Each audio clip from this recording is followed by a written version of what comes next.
Well, we're continuing to look at the ways in which we're being given examples and directions on how to express the purity of God's people and loving the neighbor. And some of them are unique to the historical setting of Israel in the wilderness and moving towards the promised land. Some of them are obviously very useful and relevant for today, but all of them help us to see God's concern for the purity and holiness of His people. And that continues as we look into the purity of relationships that we find being discussed in the latter part of Deuteronomy 23. And again, just taken by themselves, they can leave us with a feeling that they're unconnected, and in some ways they are. But each of them talks about that love in terms of relationships, and I want to just pick out a few of them to comment on.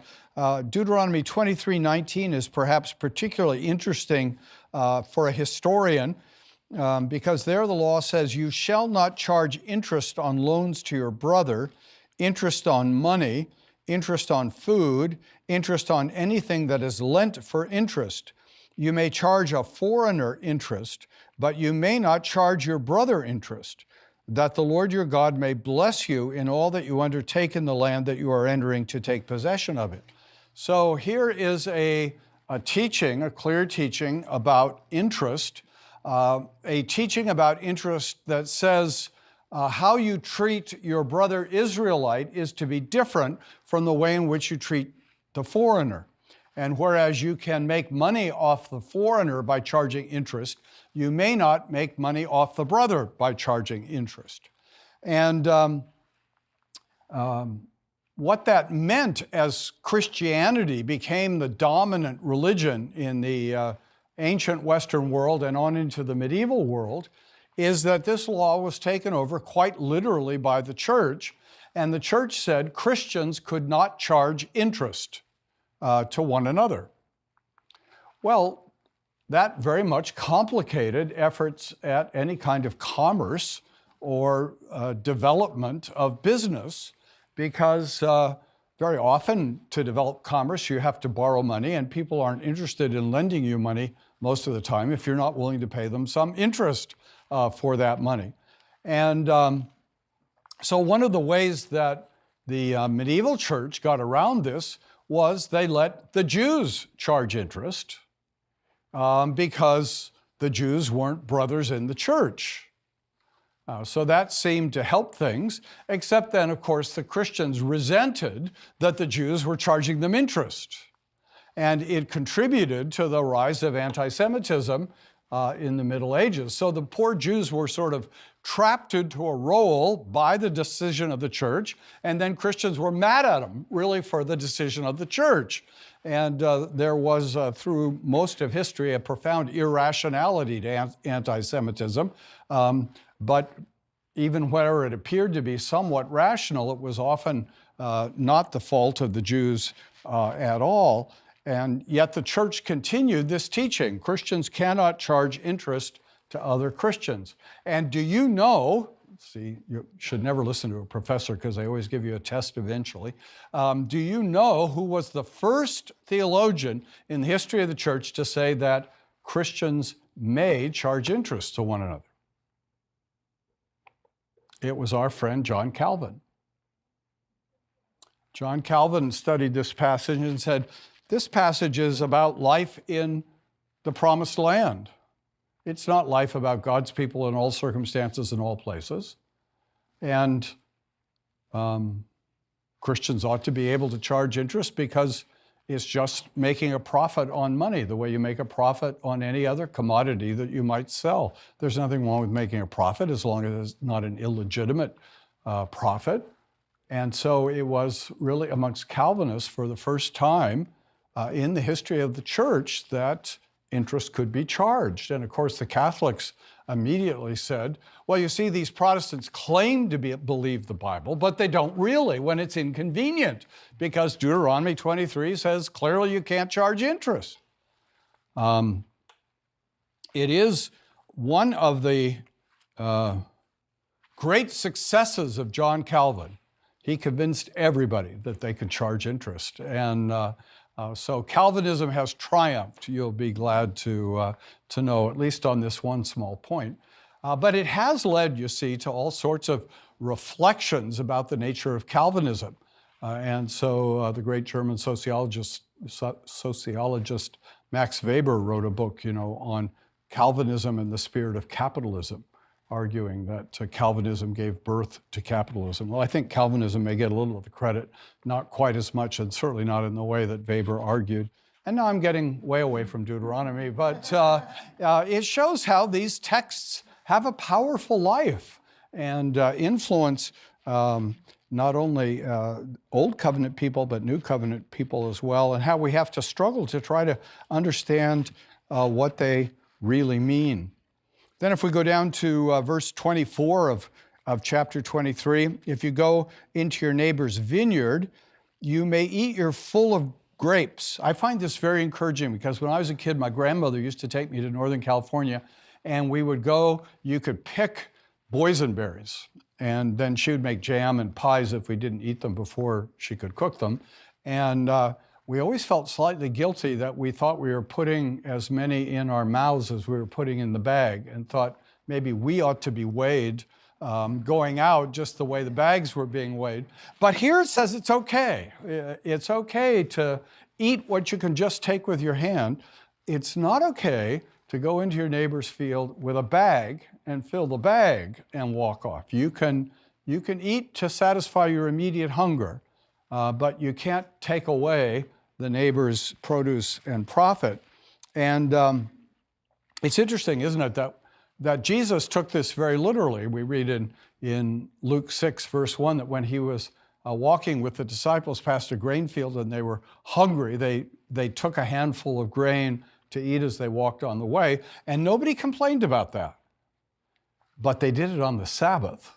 And that's what the Pharisees complained about, that they had done it on the Sabbath. And then rubbing the grain in your hand is threshing, and therefore a violation of the Sabbath day. So again, these things have an ongoing reality that is important. And as I hope I'm making probably at too great a point, stimulating us to think about how do we try to work this out. And a little later, they'll talk about not over-harvesting the field so that the poor can come in later and glean, the way we find Ruth doing later. And, obviously, if you're a farmer of thousands and thousands of acres, as sometimes happens today, it doesn't do any good to leave some of the produce unharvested, because the poor aren't going to be walking by there. The poor are in the cities now. In the old days, the poor lived near the farm, so they could go and take advantage of this provision. So shouldn't that lead us to ask the question, how do we try to help the poor? What should we do? Some people have said, well, a farmer ought to go through and do the first harvest, and he can keep that for himself, and then go through again and harvest and sell that and give that money to the poor. I'm not saying that's required, but it's a creative thought about what ought we to be doing here, and to what extent is this a direction of kindness in the management of property intended for the whole society today, and to what extent is this directed primarily for the church today? Again, something we should think about, we should talk about. And I think part of what's frustrating is in our contemporary politics, people don't seem much inclined to talk about anything in a dispassionate and exploratory way. You have to know everything at the very beginning point. But also it ought to challenge Christians to think about it. I am not sure this is, maybe I said this before, but I'm not sure this is a good idea even. But I thought, what if years ago, suburban congregations in America that had significant resources had partnered with one inner city church that had very little, and tried to help. Just, not solve every problem, but tried to help. How would that have changed the dynamic of life in America if we had done that? And again, I don't think it's a panacea, and maybe it's not even a good idea, but I think Deuteronomy encourages us to try to think through some of those sorts of things. How do we help one another? How do we care for the poor, certainly the poor in the church? And so all of these laws, I think, are worth pausing over and pondering. That leaving of crops you see in Deuteronomy 24:19 and following. And then if we go to verse 20, to chapter 25 and verse 4, you have another of these verses that just sort of stand out by themselves. They don't seem particularly connected to anything. You shall not muzzle an ox when it is treading the grain. You shall not muzzle the ox when it is treading the grain. And now again, I'm not a farm boy. I have no idea how much an ox will eat when it's working. And I can understand some farmer thinking, that ox is eating too much of the profits while it's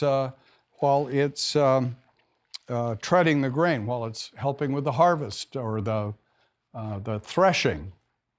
I'm going to muzzle it so it can't eat my profit. And so one use of this is you can't be cruel to animals. Probably it's practical as well as kind. It's probably practical to keep your ox healthy by feeding him and not starving him. But what's intriguing, and maybe you've thought of this already, is that this verse is quoted in the New Testament twice to prove that preachers ought to be paid.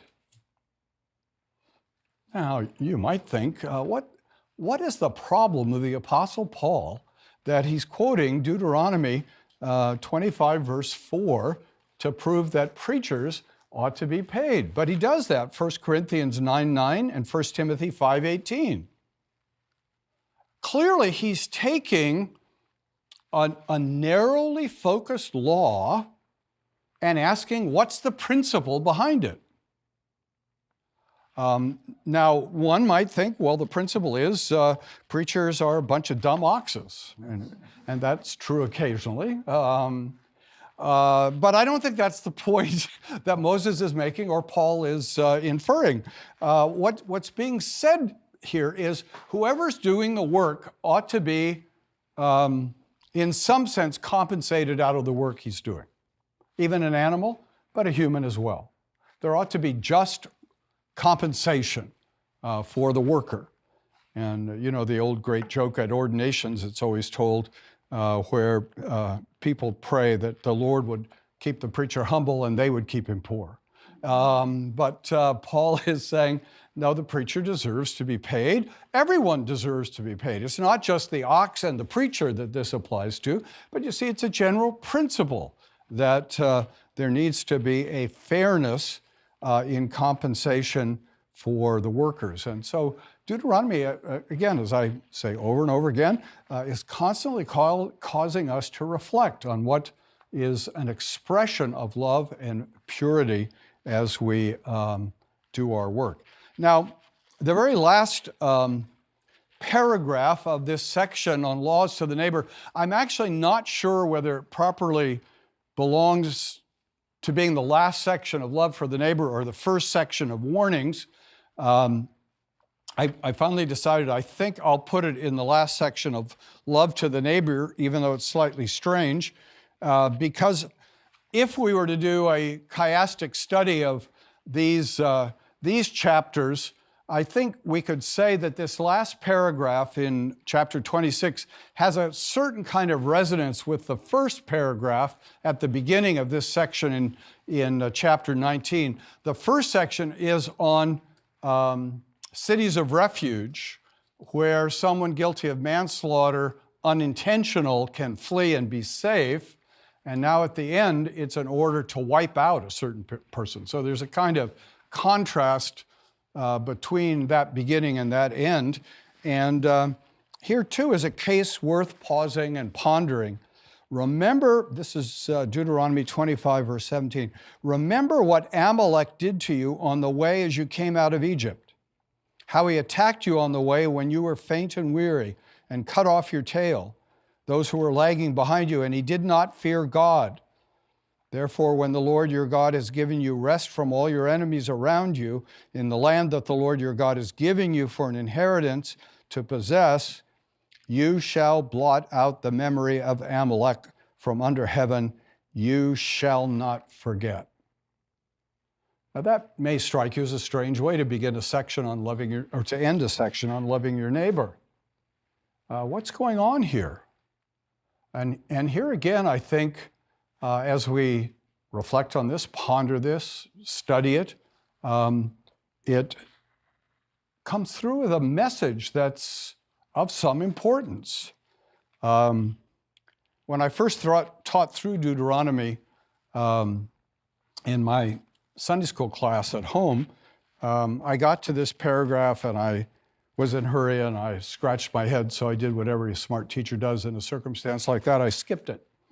But I did come back later and gave some thought to it. And again, as a historian, it made me think of a comment attributed to Harry Emerson Fosdick, who in the early part of the 20th century was one of the leading liberal theologians. And he preached a famous sermon attacking the fundamentalists called "Shall the Fundamentalists Win?"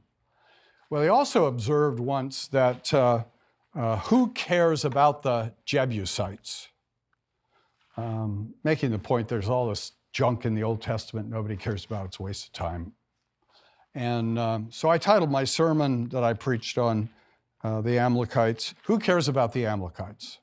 Should we care about the Amalekites? Who are they? Are they worth our time to think about? Why does Moses stick this in here? Well, I think we should care about the Amalekites. Not just because God cares about them, although that's always a good reason to care about things. Who are the Amalekites? Well, they feature in a very important moment in the history of the Old Testament. The Amalekites were the ones who led Moses to hold up his hands to pray for victory. You remember that great scene where God has said, I'll give you victory over your enemies, but you need to pray to me, Moses. And the battle went on so long that he couldn't stand anymore. He couldn't hold up his arms anymore, sort of the way I feel right now. And so Aaron and Hur came and helped him, held up his arms. Well, we remember that story, but maybe we don't always remember who the enemy was. Well, the enemy was the Amalekites. And Israel had left Egypt. Israel was in the wilderness.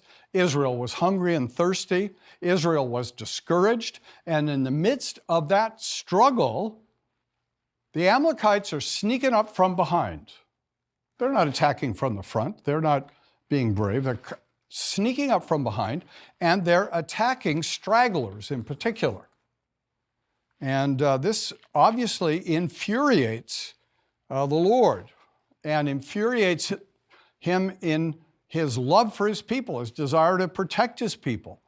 And so the Lord in Exodus 17, verse 14, declares this judgment: I will utterly blot out the memory of Amalek from under heaven. I think the Lord has succeeded in that. Most people have never heard of the Amalekites. And this is a judgment that God does not want Israel to forget. And we might say, well, you know, this is another of those problems, those moral problems in the Old Testament. Is this a loving God? Is this the way things really ought to go? Well, God has a purpose in his justice.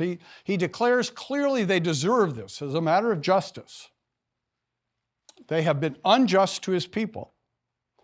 But God also shows us in his word that he is wise in insisting on this, because the Amalekites over and over and over again become a snare to the people of God, become an ongoing problem and temptation to the people of God.